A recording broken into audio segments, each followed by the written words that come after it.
Hi friends, welcome to Darshan Vasu's kitchen. இன்றைக்கி நம்ம கிச்சனில் பாலக் பன்னீர் எப்படி செய்கிறதுன்னு பார்க்க போகிறோங்க. இந்த பாலக் பன்னீர் சப்பாத்திக்கு சாதத்தோடலாம் சாப்பிட்றதுக்கு ரொம்ப நல்லாயிருக்கும். இதுக்கு நான் ஒரு கட்ட அளவுக்கு பாலக்கீரை வாங்கியிருக்கிறேன். பன்னீர் கட் பண்ணி வச்சுருக்குறேங்க ஒரு 150 கிராமுக்கு. தண்ணி கொதிச்சிட்ருக்குது அடுப்பில். இப்போ இந்த கீரையை நம்ம இந்த கொதிக்கிற தண்ணியில் போட்டு பிளான்ச் பண்ணி எடுக்கணும். தண்ணி கொதிச்சிட்டு இருக்குது. கீரையை போட்டு வேக வைக்கக்கூடாது. கொதிக்கிற தண்ணியில் இந்த கீரையை போட்டு ஒரு 2 நிமிஷத்தில் கீரையை நம்ம தண்ணியிலேருந்து வடித்து எடுத்து ஆற வச்சு நம்ம பேஸ்ட் பண்ணணும். அதுக்காக இப்போ நம்ம கொதிக்கிற தண்ணியில் இந்த கீரையை சேர்த்தாச்சு. ஒரு 2 நிமிஷம் இதை நம்ம திருப்பி விட்டு கீரையை தண்ணியிலேருந்து வடித்து எடுத்து வச்சுக்குவோம். இந்த தண்ணியில் ரொம்ப சத்து இருக்குங்க. இந்த தண்ணியை நம்ம கீழே ஊற்ற தேவையில்லை. இப்போ சாதம்லாம் நம்ம குக்கரில் வைக்கிறோன்னாக்கா அதுக்கு தண்ணி வைக்கிறதுக்கு பதில் இந்த கீரை வச்ச தண்ணியை நம்ம யூஸ் பண்ணிக்கலாம். இப்போது இந்த கிரேவிக்கு தாளிப்பு கொடுக்கணுங்க. நான் அடுப்பில் வானல் வச்சு எண்ணெய் சேர்த்துக்கிறேன்.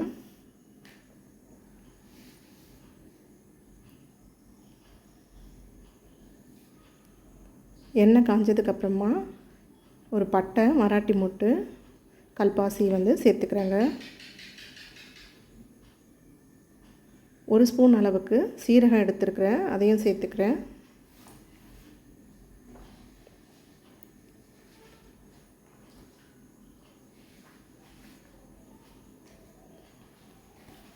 இஞ்சி பூண்டு பேஸ்ட் நான் இடித்து வச்சுருக்கிறேன், அதையே நான் எடுத்து இதில் சேர்த்துக்கிறேங்க.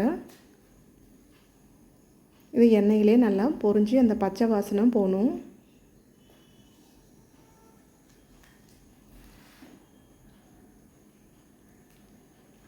இப்போது 2 பெரிய வெங்காயத்தை பொடியாக நறுக்கி வச்சுருக்கிறேங்க.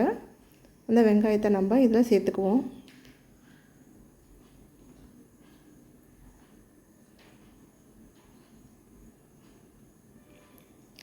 வெங்காயம் கொஞ்சம் செவந்து வரணுங்க. இப்போது 2 தக்காளியை நான் நறுக்கி வச்சுருக்கிறேன், அதை நம்ம சேர்த்துக்குவோம். வெங்காயத்தை விட தக்காளி கொஞ்சம் கம்மியாக தாங்க இருக்கணும். சின்ன சைஸ் தக்காளின்றதுனால நான் 2 போட்டிருக்கேன். பெருசாக இருந்தால் 1 போதும். இப்போ இதுக்கு தேவையான அளவுக்கு நான் உப்பு சேர்த்துக்கிறேன்.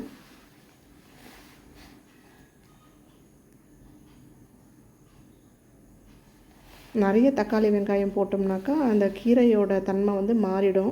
அதனால தான் கொஞ்சமாக சேர்த்துக்கணும். இப்போ அந்த கீரை கூட அரைக்கிறதுக்கு 2 பச்சை மிளகாவையும் ஒரு சின்ன துண்டு இஞ்சி, வேக வச்ச கீரை, இது எல்லாத்தையும் சேர்த்து நம்ம பேஸ்ட் மாதிரி அரைச்சி எடுத்துக்கணும். இதுக்கு கொஞ்சம் பொடி வகைகளை சேர்த்துக்கிறேன். 1 ஸ்பூன் அளவுக்கு மல்லித்தூள், 1 ஸ்பூன் அளவுக்கு குழம்பு மிளகாய் தூள். நம்ம ஏற்கனவே பச்சை மிளகாய் கீரையில் போட்டுக்கிறோம், அதனால நம்ம காரத்துக்கு தகுந்த மாதிரி நீங்கள் பொடி வகைகளை சேர்த்துக்கோங்க. பொடியில் இருக்கிற பச்சை வாசனைலாம் போனதுக்கப்புறமா அரைச்சி வச்சுருக்கிற பாலக்கீரையை நம்ம இந்த கிரேவியோடு சேர்த்துக்குவோம்.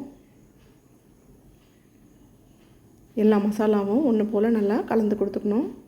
இந்த மிக்ஸி ஜாரை கழுவின தண்ணியையும் இதில் நம்ம சேர்த்துக்கணும்.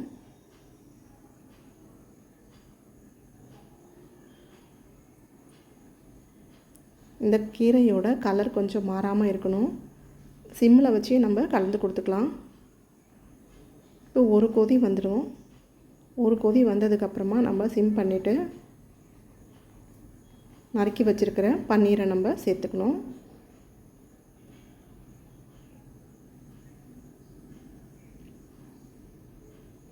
இதில் ரொம்ப அயன் சத்து இருக்குதுங்க. குழந்தைங்களுக்கெலாம் வாரத்துக்கு ஒரு முறை செஞ்சு கொடுத்தா ரொம்பவே நல்லது. இந்த டிஷ் உங்களுக்கு பிடிச்சிருந்ததுனாக்கா லைக் பண்ணுங்கள், கமெண்ட் பண்ணுங்கள், ஷேர் பண்ணுங்கள்.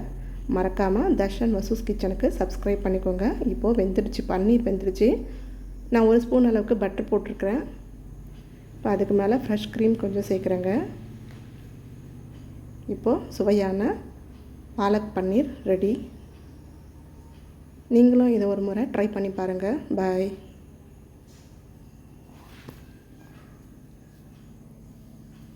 சூடான சப்பாத்தியோடு நம்ம இதை சேர்த்து சாப்பிடும் போது ரொம்ப